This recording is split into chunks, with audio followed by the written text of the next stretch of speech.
Greetings from the Great Wall of China, located near the city of Beijing. This short video presentation is brought to you by selected students of the Appalachian State University MBA Walker College of Business.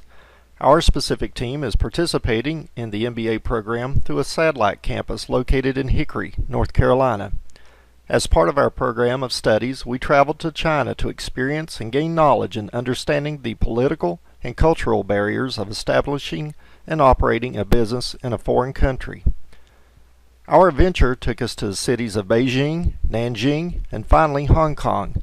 During our journey, we identified 3 specific topics dealing with what the business leader of tomorrow needs to know while doing business in China.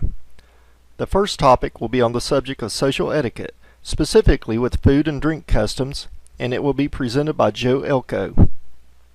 The second topic will be on the subject of the importance of governmental relationship building, and it will be presented by Gary Franklin.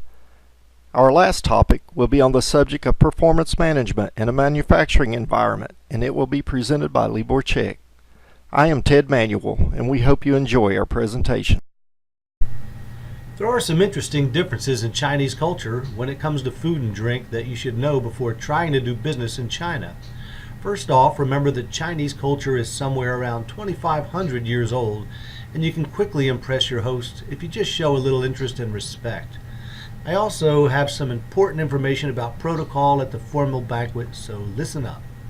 At a formal banquet, there'll be a head table where the principal host, principal guest, and others according to rank will be seated. The principal host will lead the event, and no one should eat or drink or even sit down before the principal host leads the way. The principal guest will generally be seated to the right of the host. The rule is that no dish should be sampled until the host has been into it first. At formal banquets, the host will serve the principal guest and others within reach before he serves himself. He'll continue to fill your plate if you continue to eat all of a particular dish. It's important to remember that these banquets can have 9 or more courses, so slow down the pace and leave some food on your dish to show that you've had enough. You can be sure you're nearing the end when fruit is served. I need to talk briefly about drinks at the banquet. There'll be toasting with alcohol, so be prepared to drink. A distilled beverage called baijiu, or white alcohol, will be served, and it's important to drink up and empty your glass when the host offers a toast. This builds trust. It's improper to fill your own glass, but don't worry, you'll get plenty to drink before long, as others will fill it for you. Just remember to relax and slow the pace, and keep in mind that the Chinese are very comfortable with silence, much more than Americans are accustomed to. Oh, and one more thing, never leave your chopsticks pointing at anyone, and never ever leave them sticking in rice. Oh, and I almost forgot. If you're eating out on the street and your food is still wiggling, ask them to cook it just a little more. In China, business relationships are complex and have more elements than American business customs. In order to be successful in business in China, you must focus on guanxi relationship.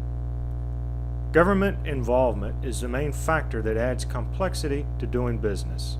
Relationships with investors, partners, and internal staff are also vital to success. The government plays a pivotal role in the market and foreign investments. A poor guanxi can hinder everything from processing paperwork to receiving authorization. Many foreign companies looking to do business in China identify a local partner that can help smooth the way. Patience is also a necessity. Investing time and money up front to develop relationships pays off later with longevity and stability. Social customs bleed over into business relationships. Drinking alcohol with business partners is seen as an avenue to develop mutual trust. In an age when many Americans shy away from mixing business and pleasure, the Chinese embrace and encourage the overlap. The Chinese labor force is one of the main elements that makes business there attractive to companies outside the country. Not only is labor inexpensive, but after 20 years of reform and an intensive focus on education, many potential employees are skilled and valuable as well. Courtesy and respect are the final elements that are vital to the success of foreign business. Chinese people are very gracious and hospitable. Mutual respect and courtesy is an expectation, not a hope. The more willing a company is to do business the Chinese way, the more likely they are to succeed in the Chinese market. Hello, this is Libor. Typically in the United States, we would consider the performance appraisal to be a two-way communications, while in China, it's mainly that superiors have definitely absolute authority to evaluate their subordinates. And standards of performance are very vague and very generic. Another aspect of performance management is a reward, how it's actually done in United States. That basically in America, various rewards are used as an incentive system. It could be various perks, various benefits, and so on and so forth. While in China, because of a range of wage and salary is narrow, and the bonus is not, based on individual performance, therefore pay is more motivating in China than it is in United States. In the United States, technically the participative management is always welcome and encouraged. However, in China, the collective leadership is widely used. Nevertheless, the participation of worker in major decision is very superficial and unfortunately quite symbolic. So what are some of the challenges that China is currently facing? At the moment, the unemployment rate is maintained at on the level of 4.3%.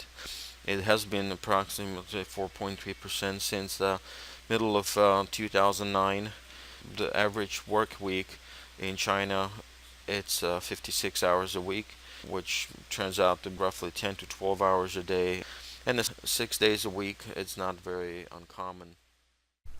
China is a dynamic and growing world contributor of goods and services whose labor resources offer many opportunities for foreign expansion and presence. We have briefly touched on three important aspects to building a successful business relationship with China. We hope these topics will help make your endeavor into this wonderful country more successful.